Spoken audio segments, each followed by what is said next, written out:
สวัสดีครับวันนี้ผมจะพามาซ่อมหม้อหุงข้าวของยี่ห้อซาร์ฟนะครับอาการเสียที่ลูกค้าแจ้งนะครับลูกค้าแจ้งมาไฟไม่เข้าเครื่องนะครับเปิดเครื่องไม่ติดนะครับเสียบปลั๊กเปิดเครื่องนะครับด้านหน้าเครื่องไม่มีไฟ LED ติดเลยนะครับเดี๋ยวลองกดปุ่มดูครับ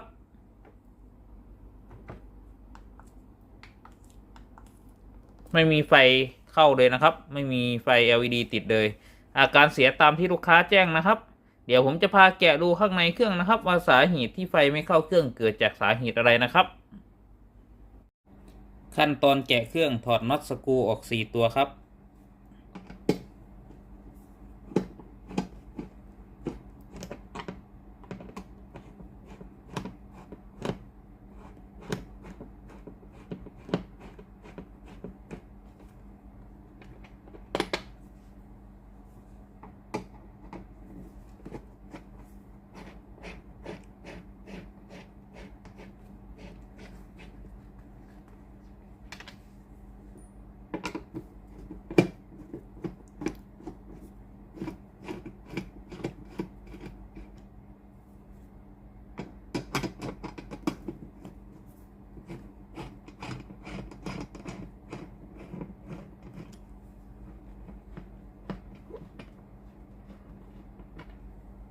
ถอดน็อตออก1ตัวครับ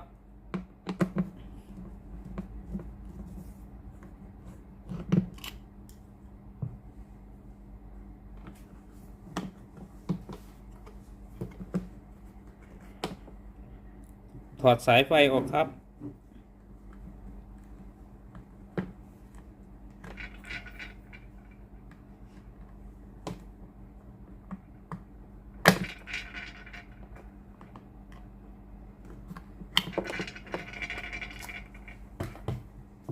นำโครงเครื่องออกครับ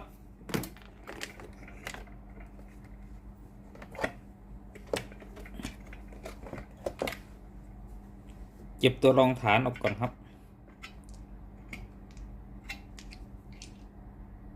หลังจากที่ผมแกะเข้ามาด้านในของตัวเครื่องเลยนะครับเดี๋ยวมาดูตำแหน่งอะไรต่างๆภายในตัวเครื่องนะครับตำแหน่งโทโมฟิลและ NTC นะครับตามที่ผมวงไว้ตำแหน่งขาฮีตเตอร์นะครับ2ขาตามที่ผมวงไว้ตำแหน่งแผง PCV นะครับตัวนี้เป็นแผงควบคุมดักนะครับตามที่ผมวงไว้คลิปนี้นะครับผมจะพามาวัดไฟแค่2จุดนะครับแล้วมาวิเคราะห์อาการเสียกันนะว่าสาเหตุที่ไฟไม่เข้าเครื่องเกิดจากสาเหตุอะไรนะครับผมจะพามาดูระบบไฟภายในเครื่องนะครับเอาแบบง่ายที่สุดเลยนะครับสายสีน้ำเงินนะครับแล้วก็สายสีดำตัวนี้เป็นไฟบ้านนะครับที่ต่อมายัง2จุดนี้ดูในส่วนของตัวสายสีน้ำเงินก่อนนะครับสายสีน้ำเงินนะครับจะเข้ามาที่บอร์ดโดยตรงเลยนะครับวิ่งมาบอร์ดตำแหน่ง CN11 นะครับตำแหน่งนี้นะครับ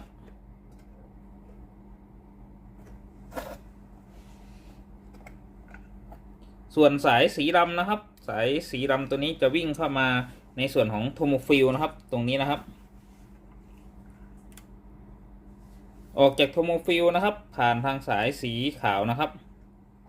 วิ่งเข้ามาเลี้ยงในส่วนของตัวบอร์ดนะครับบอร์ดก็คือสายสีขาวสายนี้นะครับ CN13 เมื่อเราเสียบปลั๊กไฟบ้านนะครับก็คือไฟ220โวลต์ VAC นะครับเราวัดไฟตำแหน่ง CN11 สายสีน้ำเงินและตำแหน่ง CN13 สายสีขาวนะครับตามที่ผมวงไว้ตรงนี้จะต้องมีไฟจ่ายมายังบอร์ดนะครับ220โวลต์ VAC ถ้าไม่มีไฟจ่ายมานะครับก็ให้ไปตรวจสอบในส่วนของตัวโทโมฟิลและม้วนเก็บสายนะครับมันมีปัญหาหรือเปล่ากรณีที่มีไฟจ่ายมาตำแหน่ง CN11 และ CN13 เนี่ยนะครับแต่ว่าเครื่องเปิดไม่ติดตัวนี้ก็ให้เปลี่ยนบอร์ดนะครับไม่งั้นก็ซ่อมบอร์ดเนาะอาการไฟไม่เข้าเครื่องนะครับวันนี้ผมจะพามาตรวจสอบไฟแค่2จุดนะครับจุดแรกนะครับเป็นม้วนเก็บสายนะครับ2ขั้วนะครับตามที่ผมวงไว้เมื่อเราเสียบปลั๊กไฟนะครับจะต้องมีไฟจ่ายมาตรงนี้220โวลต์ VAC นะครับมีมาหรือเปล่าจุดที่2นะครับที่ผมจะพาวัดไฟนะครับตำแหน่ง CN11 นะครับสายสีน้ำเงินและ CN13 นะครับสายสีขาว ตามที่ผมวงไว้นะครับตัวนี้จะต้องมีไฟจ่ายมาตรงนี้220โวลต์ VAC นะครับปรับตั้งมิเตอร์นะครับวัดไฟ AC ตำแหน่ง250โวลต์ VAC นะครับ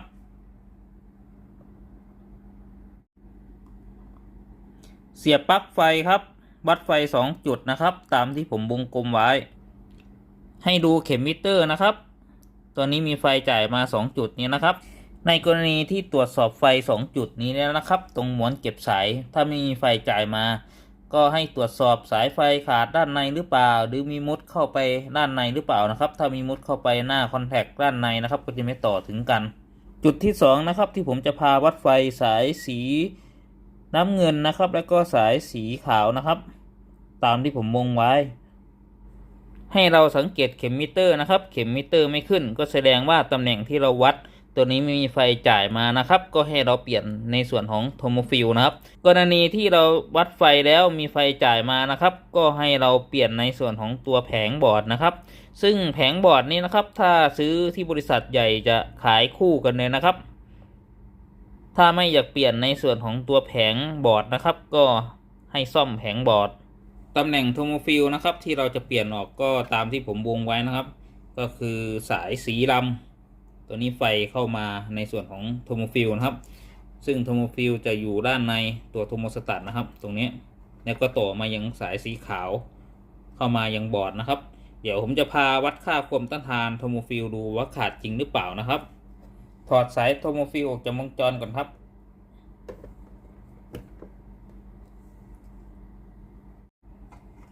เราก็จะวัดค่าความต้านทานของฟิลนะครับก็สายสีดำแล้วก็สายสีขาวนะครับปรับตั้งมิเตอร์นะครับวัดค่าความต้านทานคูณ1นะครับ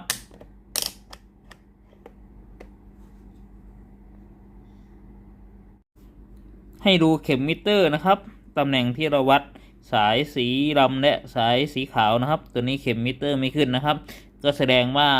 โทโมฟิลขาดแน่นอน 100% นะครับก็ให้เราซื้อโทโมฟิลมาเปลี่ยนนะครับผมจะพาเปลี่ยนโทโมฟิลออกจากวงจรนะครับตัวนี้เป็นโทโมฟิลที่สั่งซื้อมาจากบริษัทนะครับตัวนี้จะขายพร้อมกับโทโมสตัตนะครับอะไรมายกชุดอย่างนี้เลยนะครับก็หาซื้อได้นะครับใน Lazada และ Shopee นะครับเดี๋ยวผมปักลิงก์ไว้ให้นะครับตรงเพิ่มเติมใต้คลิปนะครับสามารถสั่งซื้อได้ขั้นตอนถอดเปลี่ยนโทโมฟิลครับถอดสายเซ็นเซอร์ออกจากบอร์ดก่อนถอดน็อตสกรูอีก3ตัว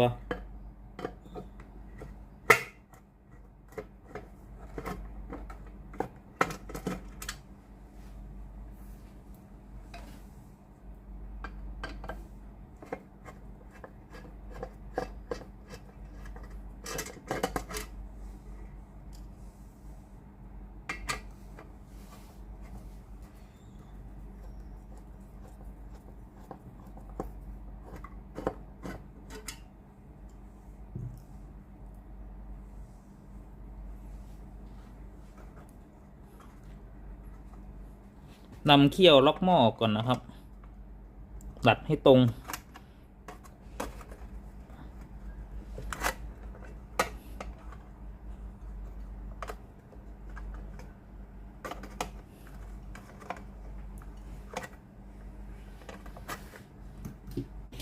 จากนั้นนำโทโมฟิลตัวเก่าออกจากวงจรครับ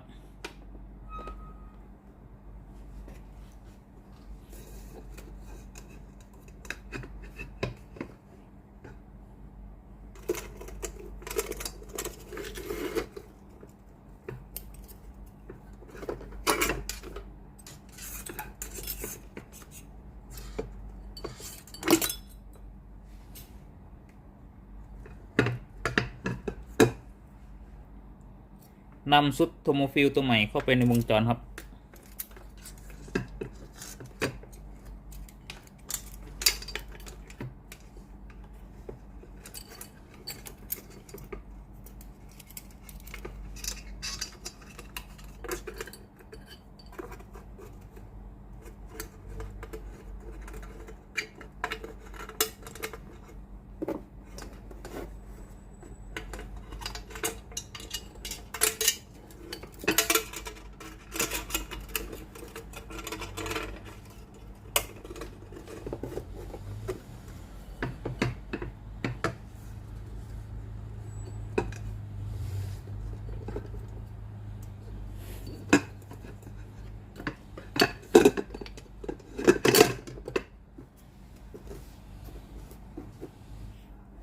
จากนั้นยึดน็อตสกรู3 ตัวครับ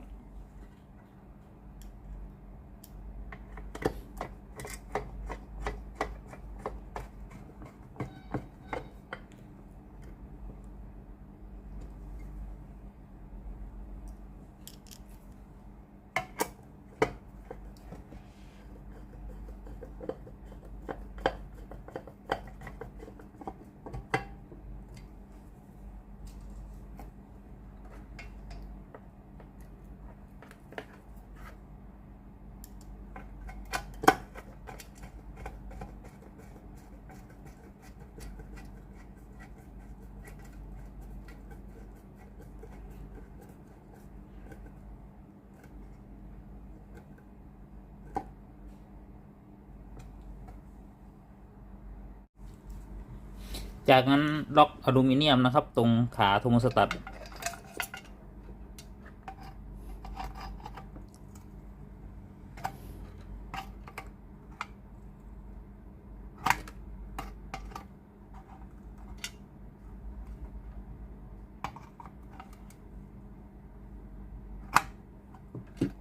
จากนั้นจัดเจ็บสายให้เรียบร้อยครับเสียบสายเซนเซอร์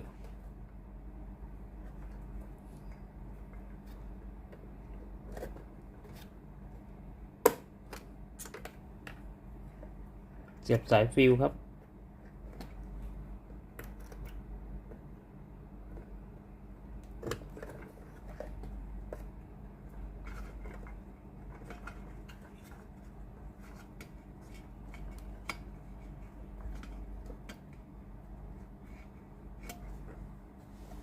หลังจากที่จัดเก็บสายไฟเรียบร้อยนะครับ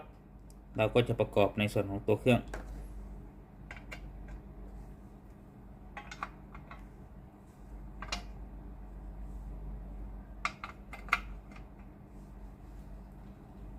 จากนั้นประกอบโครงร่างครับ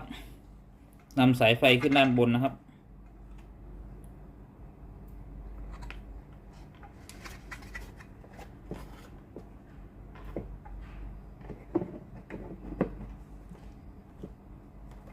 จากนั้นใส่หมุนสายไฟครับ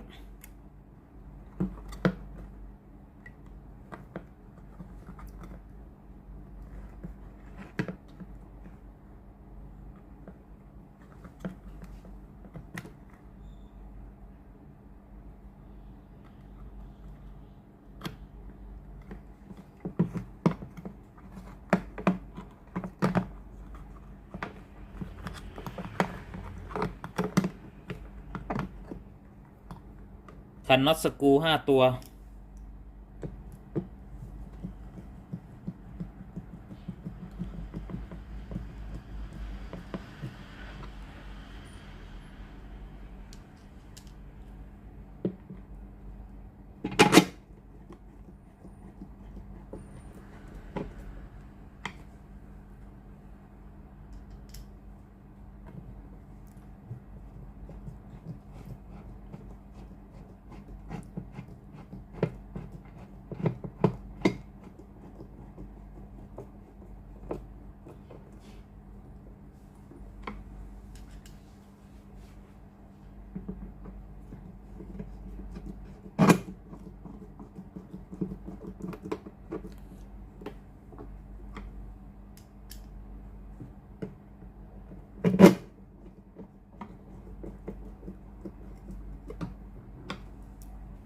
หลังจากที่ประกอบเครื่องเสร็จเรียบร้อยแล้วนะครับเดี๋ยวมาลองเครื่องดูอีกครั้งหนึ่ง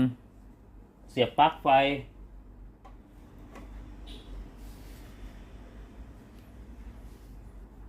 เดี๋ยวลองกดปุ่มดูนะครับตอนนี้มีไฟขึ้นแล้วนะครับไฟ LED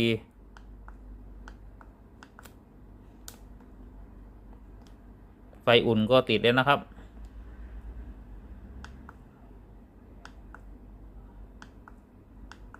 เดี๋ยวผมลองกดหุงข้าวดูนะครับหลังจากที่เราทดลองหุงข้าวดูนะครับเราจะมาดูว่าน้ำด้านในเดือดหรือเปล่านะครับเปิดฝาดูกันครับโอ้ตัวนี้เดือดนะครับ